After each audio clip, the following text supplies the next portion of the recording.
ഞാനുണ്ടല്ലോ വളപ്പിൽ കൂടെ പോയപ്പോൾ ചേനത്തണ്ട് ഇങ്ങനെ നിൽക്കുന്നു. മറുതണ്ടേ 2-3 ഉണ്ട് കേട്ടോ. അപ്പോൾ ഞാനൊന്ന് വിചാരിച്ചു മറുതണ്ട് ചേനത്തണ്ടും മുതിരയും കൂടി പിന്നെ തോരൻ വെക്കാന്ന്.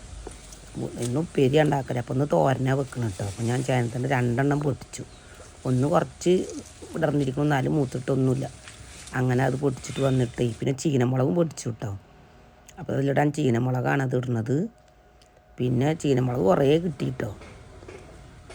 അങ്ങനെ ചീനമുളക് പൊടിച്ച് വന്നപ്പോൾ എന്നാൽ കരുവേപ്പിലയും പൊട്ടിക്കട്ടെ പറഞ്ഞിട്ട് ഞാൻ അതവിടെ വെച്ചിട്ടേ കരുവേപ്പില പൊട്ടിക്കാൻ പോയിട്ടോ.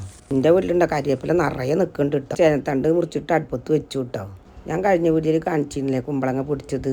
ആ കുമ്പളങ്ങ കേട്ടോ അത് മരുമകൾ പറഞ്ഞു നമുക്ക് കുമ്പളങ്ങ കൊണ്ട് മൂര വെച്ച് കറി വെക്കാമെന്ന്. അപ്പോൾ ഞാനത് നുറുക്കുക കേട്ടോ. കുമ്പളങ്ങ കാണുമ്പോൾ പ്രത്യേക ഒരു ഭംഗിയില്ലേ. കഷ്ണങ്ങളൊക്കെ ഞാൻ നുറുക്കി കൊടുത്തു കേട്ടോ കുമ്പളങ്ങയുടെ. പിന്നെ മൂര വെച്ച കറി വെച്ചതൊക്കെ അവളാണ്. പിന്നെ മീൻ നേരാക്കിയതും മസാല തേച്ചതൊക്കെ മരുവളാട്ടോ. അപ്പോൾ ഞാൻ വീഡിയോ ഒന്നും എടുത്തിട്ടില്ലേ. ചേനത്തണ്ട് തോരൻ വെച്ചത് ഞാനാട്ടോ.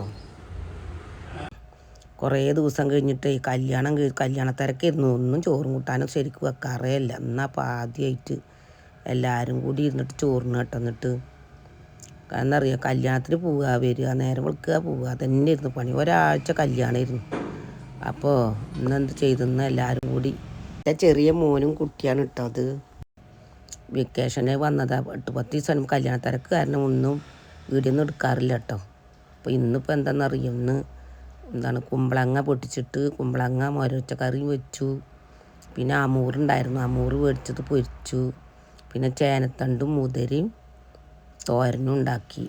പിന്നെ എൻ്റെ വീട്ടിൽ ഞാനുണ്ടാക്കിയ കടുമാങ്ങ അച്ചാറും ഇതൊക്കെ പോരെ കഴിക്കാൻ. അങ്ങനെയൊന്നും ഞങ്ങളെല്ലാവരും കൂടി ഇരുന്നിട്ട് കഴിച്ചു കേട്ടോ. എന്നാണ് ആദ്യമായിട്ട് ഇപ്പോൾ ഇങ്ങനെ കഴിക്കണത്. ഇത്രയും ദിവസമായിട്ട് ഒന്നിനും ഒഴിവുണ്ടായിരുന്നില്ല. നല്ല ടേസ്റ്റ് ഉണ്ടായിരുന്നു കുമ്പളങ്ങ. നമ്മളെ വീട്ടിലുണ്ടായ കുമ്പളങ്ങ അല്ലേ. ചെറുതായിട്ട് മോര് വെച്ച്, കുറച്ചധികം ഒന്നും മോര് വെച്ചില്ല. വെറും കുമ്പളങ്ങ മാത്രം ഇട്ടിട്ട് മോര് പറഞ്ഞിട്ട് ഉണ്ടാക്കിയതാണ്. നാളികേരമൊക്കെ അരച്ചിട്ട് നല്ല ടേസ്റ്റ് ഉണ്ടായിരുന്നു. പിന്നെ അമൂറ് പോയിച്ച് നല്ല ടേസ്റ്റിന് കേട്ടോ. കുറച്ച് മസാല തേച്ചിട്ട് ഫ്രീസറിൽ വെച്ചു ഞങ്ങൾ. 2 കിലോ മീനാണ് കൊടുന്നത്. ഗൾഫിലൊക്കെ നല്ല വില എത്ര അമൂറിന്. അപ്പോൾ അവന് കണ്ടപ്പോൾ മേടിച്ചിട്ട് വന്നതാ. അങ്ങനെ ഞാനുണ്ടാക്കിയ പച്ചക്കറീൻ്റെ ഒരു ഉച്ചയൂണ് എല്ലാവരും കൂടി കഴിച്ചപ്പോൾ നല്ല സന്തോഷമായി. നല്ല ടേസ്റ്റ് ഉണ്ടായിരുന്നു കേട്ടോ.